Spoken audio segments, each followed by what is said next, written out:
He was born in Japan to less than thrilled parents. They just didn't have high hopes for PacMan. Nobody had high hopes for PacMan. Yet the little yellow dot enchanted a nation. For the second time in history, the Japanese mint had to start making more 100-yen pieces. And the world. PacMan is part of a national phenomenon that had to happen when the TV set married the computer. His popularity caused worldwide havoc. There was an American reaction to it, and it was a big reaction. And it was a very angry reaction. Hear the story of his birth. Nakamura-san was afraid that Americans would alter the P on PacMan, so he changed it to PacMan. His defeat. I had such a tight grip over the joystick at times, I was afraid I was going to shatter it, but I managed to cheat death. And how he captured our hearts. This is the story of PacMan.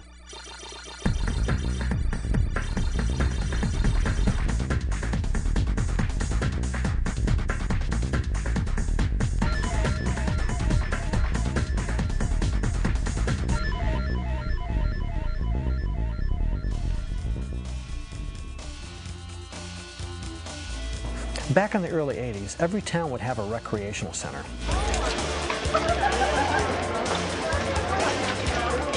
There would be pinball games, pool tables, shuffleboard, air hockey, foosball, and then maybe a video game or two.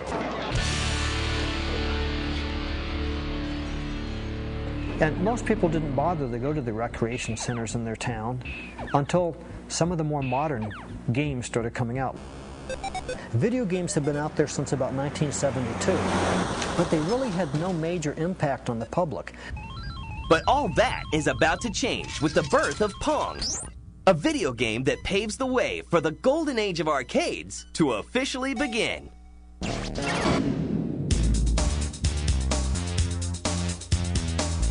What you see here is part of a national phenomenon, a phenomenon that had to happen when the TV set married the computer. Space Invaders was like the first game in this three-game progression that brought the public completely into the arcades and made them become enamored with video game playing.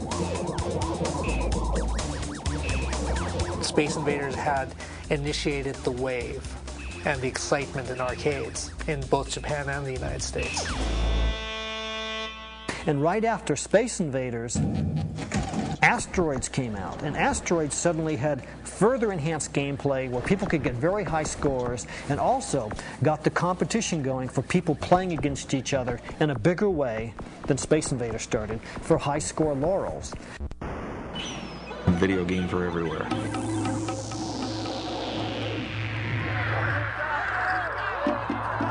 Everybody wanted to go, everybody wanted to play, everybody wanted to be the best.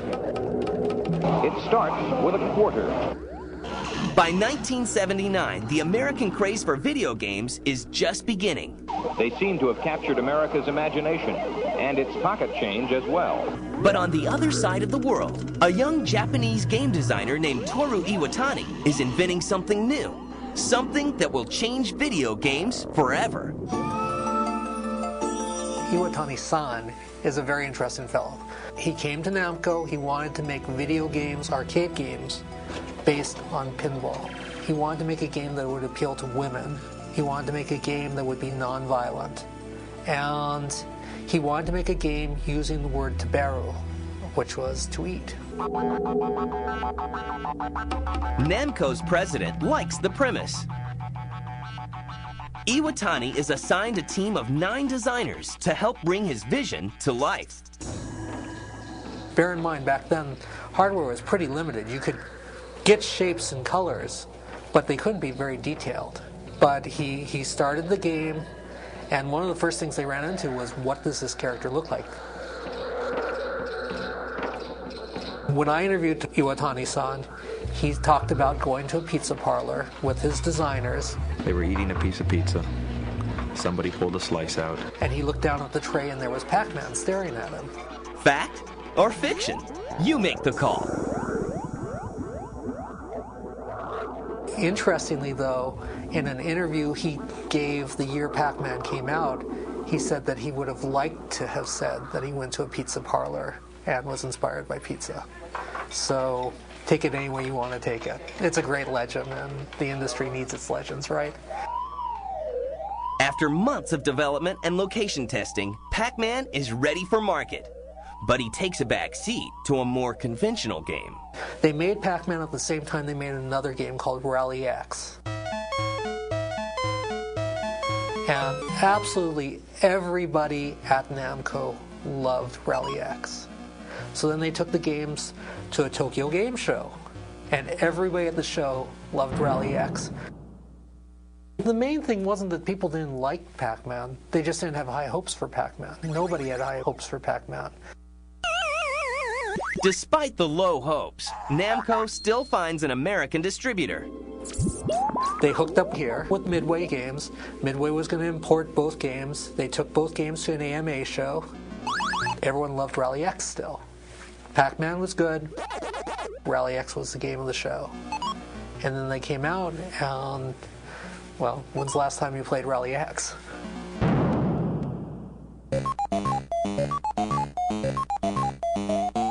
In 1980, Pac-Man is released in Japan and instantly develops a feverish following. Pac-Man was a hit right off the bat. It was an immediate success in Japan. For the second time in history, the Japanese mint had to start making more 100 yen pieces because so many 100 yen pieces were sitting in the bellies of Pac-Man machines at that time. It had genuinely fascinating and invigorating gameplay so that it could become addictive to the person because it would really lead them into this incredible trial and error process of learning the game, memorizing patterns, or getting to developing your eye-hand coordination, your motor responses, so that you could defeat the game and have a high score. In Japan, the success of Pac-Man leads to some unexpected career changes. Around Tokyo, you'll see lots of vegetable stores. They're mom and pop store, they're all over Tokyo. These people stopped ordering vegetables, cleared out their stores. They'd buy maybe 10 Pac-Man machines, and they'd make a lot of money off of it. Now it's time to release the game in America. Well, with one major exception. It was originally going to be Pac-Man, based on the shape. And Nakamura-san was afraid that Americans, with their quote-unquote proclivities towards dirty words, would alter the P on Pac-Man, and so he changed it to Pac-Man. With the new name in place, the Bally Midway Company releases Pac-Man in October 1980 to a hungry American market. Coming up, Pac-Man Mania. Pac-Man is known as the cute game. What's the object? You have to clear the... Yes, you have to get all the dots off.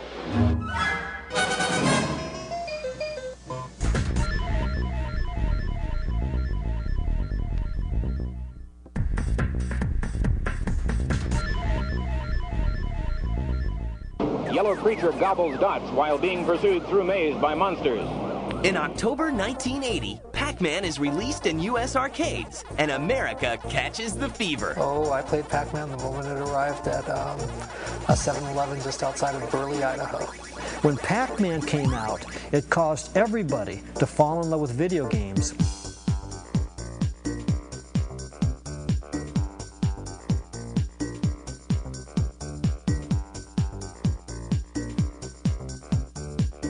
The biggest arcade game of all time, by a long shot, the biggest arcade game of all time.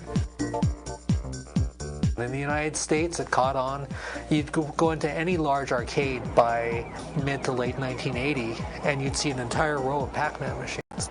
And manufacturers have trouble keeping up with the demand. In suburban Franklin Park, you'll find Midway Manufacturing feverishly turning out 350 Pac-Man games every day in 3 different cabinet styles.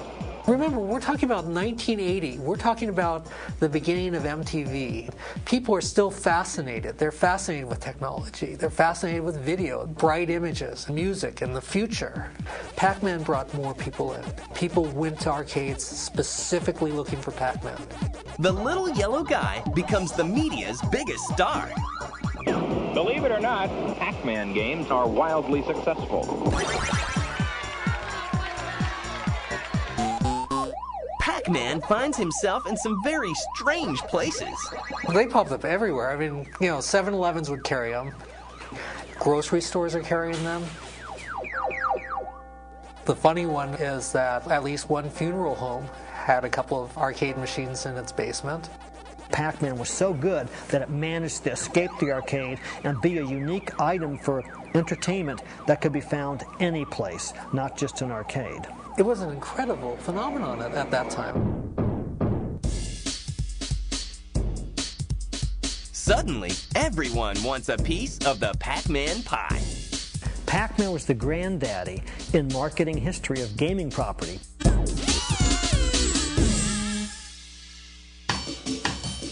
Pac-Man was the one that made it onto everybody's bed sheets, their pillowcases, their underwear. Pac-Man is everywhere. There are Pac-Man cartoons, there's a Pac-Man cereal, Pac-Man lunchboxes, Pac-Man board games. Things they wear on their wrists, things they wear around their neck, things they wear on their feet. There are Pac-Man trash cans, Pac-Man toilet seat. Just anything you can imagine, Pac-Man is there. Pac-Man was really the beginning of all that for the video game industry. It's not unique anymore because everything seems to be doing that now, but they're just following the path that was trailblazed by Pac-Man 20-some years ago. Love for Pac-Man knows no boundaries. Women loved Pac-Man, and they came into the arcades to play it.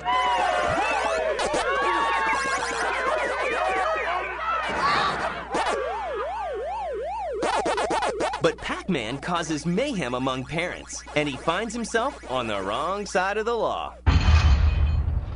Look at the age group that was being attracted to arcades. It was a new hangout.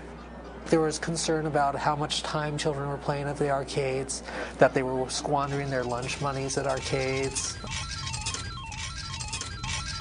We're talking about in 1981, Americans dropped 20 billion quarters into arcade machines. They spent 75,000 man-years playing arcade games in 1981. That's a lot of time that could have been used doing homework. A lot of time that could have been used in movie theaters, according to Hollywood. A lot of time that should have been used listening to music, according to the record companies. People in all kinds of industries looked at it as a very unhealthy competition. Pac-Man becomes the poster child for the anti-video game movement. Pac-Man really was at the forefront because it was the most popular and it was an image that everyone knew. Everyone knew the little yellow ball. Clearly that was the focal point. And there was so much press. Everybody who wanted to control and regulate and limit video game play, well, then it becomes sort of a renegade thing. You're a renegade if you play it, if you buck the system. You make all the older people mad, or you annoy them, or you do what they're telling you shouldn't be doing. There were big court cases where arcades were limited in the hours they could open and where they could be located. There was an American reaction to it, and it was a big reaction, and it was a very angry reaction. But the protests do little to reduce the fever. In fact, Pac-Mania is just beginning. Pac-Man had a very long lifespan. In 1981, Pac-Man was competing with Donkey Kong.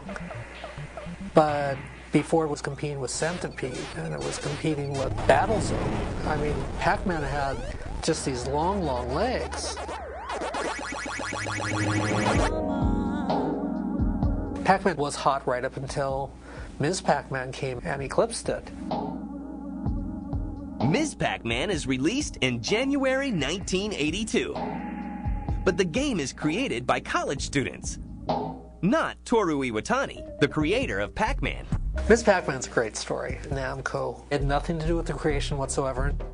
a team of MIT grad students developed an add-on board, which they attached to an existing PacMan board to enhance the game. They went to Midway and they said, we've got this PacMan add-on, would you like to buy it? And the president of Midway basically said, hey, you know, we've been looking for a sequel to PacMan.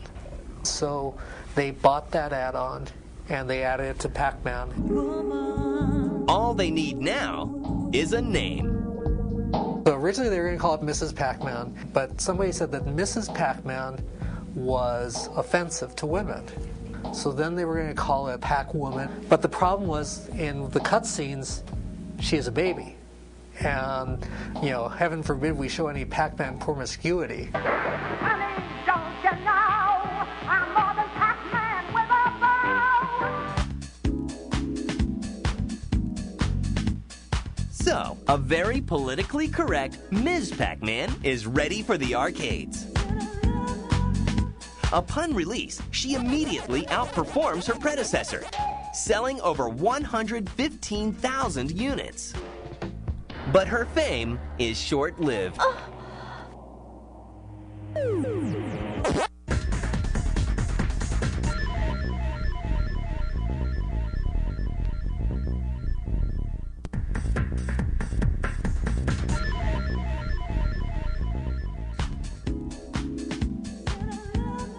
By mid-1982, the arcade craze fades as fast as it grew. Inevitably, there was a shakeout, and the number of arcades that were existing in America at that time, which numbered maybe about 20,000, which was a lot. It was an arcade in every town, essentially. Then it shook out so that there were only about 12,000 left, and then it shook out more, and there were only about 4,000 left. The Pac-Man family alone isn't enough to save the ailing arcade business. Games become unpopular when people get very good with them. You see, Pac-Man is one of the greatest games, and the reason it's one of the greatest games is because it's also one of the hardest games. Players who become adept at it know that there are patterns. And so now all of a sudden, instead of people playing for 30 seconds, now you have people who can come in, they'll drop a quarter in, and they'll play for an hour, or they'll play for 2 hours, or they'll play until they're just bored and go home. And that all of a sudden makes the arcade business extremely expensive. By this time, the public's attention has already shifted to another technological boom. In the spring of 1982, home versions of popular arcade games are flooding the market. I'd like an Atari 2600 system, please, and everything that goes with everything. You sure want everything? I want everything. Arcade knockoffs did not have to be especially good or especially attractive. They needed to have decent gameplay, and they needed to have the name of the arcade game right on them. But can home consoles save Pac-Man from extinction? In April 1982, anticipation rises for Atari's version of Pac-Man for the VCS.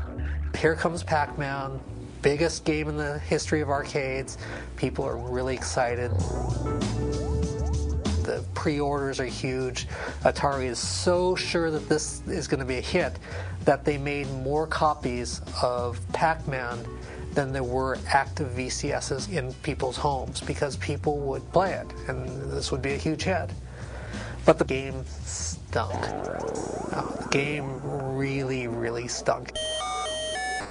The ghosts keep on appearing and disappearing. They didn't move smoothly. Pac-Man didn't move smoothly. The mazes were not the same mazes that you saw in the arcade game. The dots were replaced with dashes. There was just nothing right in it. Despite the lackluster graphics, the public loves having Pac-Man in their homes. And Ms. Pac-Man follows closely behind. This Ms. plays only on the Atari 5200 Super System. Now you're talking.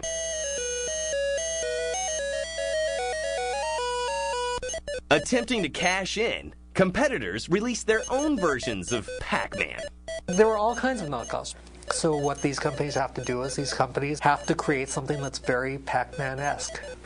And so you have all kinds of games that look like Pac-Man. Odyssey, video game fun. The most notorious case of flattery is Magnavox's KC Munchkin game for the Odyssey.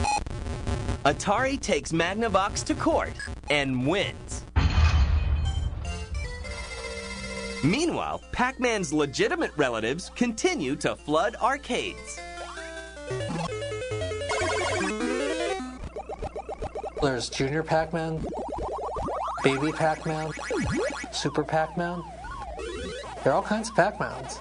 But all the Pac-Man spin-offs in the world can't save the arcade business.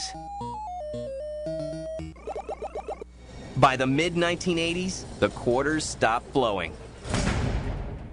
The golden age of video arcades is over. Yet Pac-Man still has his loyal fans. Over the past 20 years, Pac-Man has been released on virtually every system.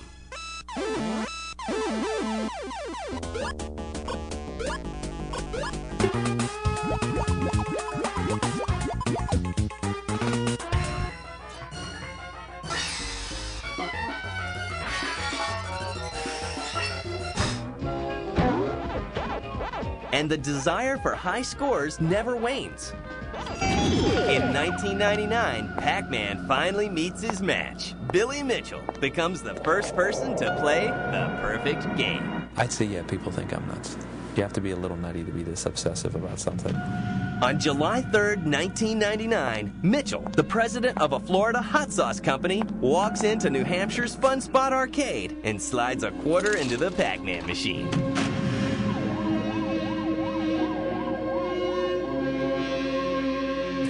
Such a tight grip over the joystick at times, I was afraid I was going to shatter it. It was for sure the most difficult thing. 6 hours later, Mitchell manages to eat every dot, every ghost, and clear 256 screens. He actually beats the game. 6 hours isn't really any big deal. I could easily do 12 hours. But what about those necessary breaks? You know, when nature calls. The fact is, there's several places where you can hide the man, where you can take a break. There's places where you can hide him for up to 20 minutes. There's one place you can hide him indefinitely. It took a very high degree of knowledge of the game. When you get to the final stage, the game is different. There's invisible dots. There's dots that are there that you don't get points for. There's dots that are not there that you get points for.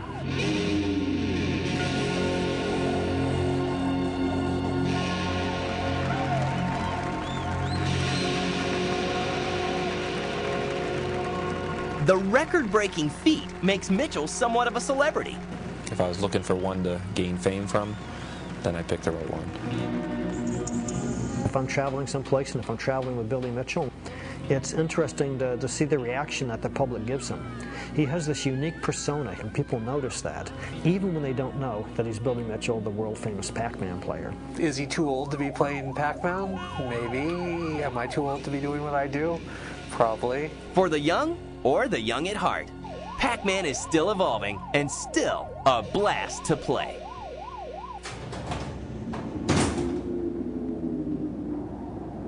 There are very few game characters from the early 80s who are still active in today's gaming scene.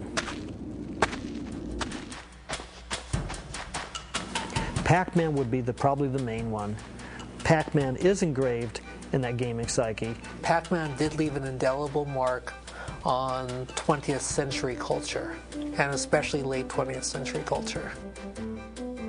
And Pac-Man continues to enchant gamers worldwide with his latest adventure.